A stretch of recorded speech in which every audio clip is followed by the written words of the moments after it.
Welcome to this video. Today we're going to be talking about suspension systems.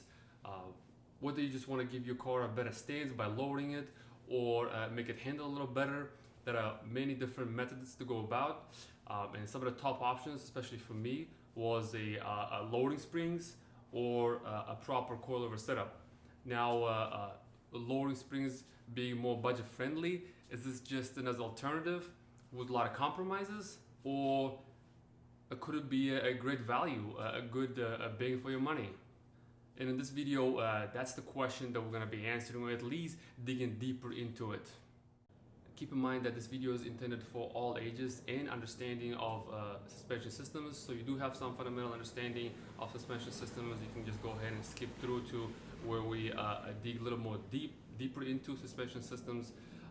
And I'll leave in the description the timeline where that happens. So with that being said, I figured the best way to start off this video, the comparison, is to establish some basic fundamental understanding of suspension systems, or primarily spring damper suspension systems. And for that, let's jump to a whiteboard and do a quick model of a spring damper system. All right, so keep in mind that there's actually a lot that goes into developing suspension systems. However, to keep this fundamental understanding part of the video simple and short, this spring damper system, a simple spring damper system, I believe is a good enough representation of those more complex systems. So with that being said, let's jump into it. Now, when you're thinking about suspension systems, you want to start thinking about the weight of the car first, right? So let's think about, on our first case, a system that just has the weight of the car, but doesn't have any suspension parts to it, right? So here in this box, you have a weight of the car, and when you're traveling on the road and you hit a bump and you don't have a suspension, how does the car respond, right? And this plot right here, you can think of this a vertical axis as the magnitude of the force, or even the magnitude of the travel that you get from the result of the bump, right? And then the horizontal axis, the time as it goes on, right? So, okay, let's go back to this system just with the car itself, without suspension system. You hit the force, you hit the bump, you're gonna feel the force, the magnitude of the force instantly, right? Because you don't have any suspension system. And then as you go, instantly up and down, right? So this is gonna be a very unpleasant experience. Now, let's add a spring to that model, right? Now your car has a springs to it. So with the spring, you're gonna get a little bit more pleasant experience from the bump, from the uneven road, right? As you hit the bump, it'll gradually go up. You will feel the magnitude, but it'll be gradual feel, a gradual experience, and then it'll go up and down, and it's gonna keep oscillating, right?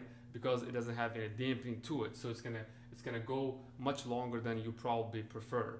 Now, what happens if you add some type of dampening to it, right? It shocks. Now the response is gonna look more like this. So you will still feel the force gradually, not instant, not brutal, right? It's gonna oscillate, but it's gonna oscillate much less than it would oscillate if it was just a spring system, right? And it's gonna go back to its natural state much quicker. So this is what we really want, right? A response that the experience that is much more pleasant, but also much more predictable. So now let's go back to a coilovers versus a lowering springs subject, right? So the fact is that there's not just a one matched spring per shock or per a system. You match the shock and spring system depending on your preferred driving style, right? And then the manufacturers sometimes choose, let's say, comfort over a sports-oriented driving, and I think that's what the case is with this F30-335i. I think the springs are a little bit softer, and then this is more, even in a sport mode, it's still a little bit more comfort-oriented driving style. So traditionally, I would go for a coilover system, as it does come with a matched spring and damper. But with these new cars now, and especially some of them offering adaptive suspension systems, adaptive dampers, I don't think it's all necessary for all cars, right? I think the lowering springs can be a great value. And now let's take this the car behind me, the F30-335i, as an example. This car is equipped with a adaptive AM suspension, which means that the suspension system in this car works in a closed loop, right? It utilizes sensors and then it learns the road, so it gives you a better response, right? So which means that there's a high possibility that if you lower your vehicle, you replace the stock springs with the aftermarket springs, there's a high possibility that this car can learn as you drive the behavior of that spring, and then adjust the tuning method that it uses to better match that spring and then give you even better result, right? So this is something that many cars does not possess. But if you do have a car that works in a closed loop system, which means that it has some type of electronically adaptive suspension system, the lowering springs is I think a good way to go about. So that means that you can still get a better, more spirited driving performance out of your vehicle while still keeping that stock functionality of the vehicle.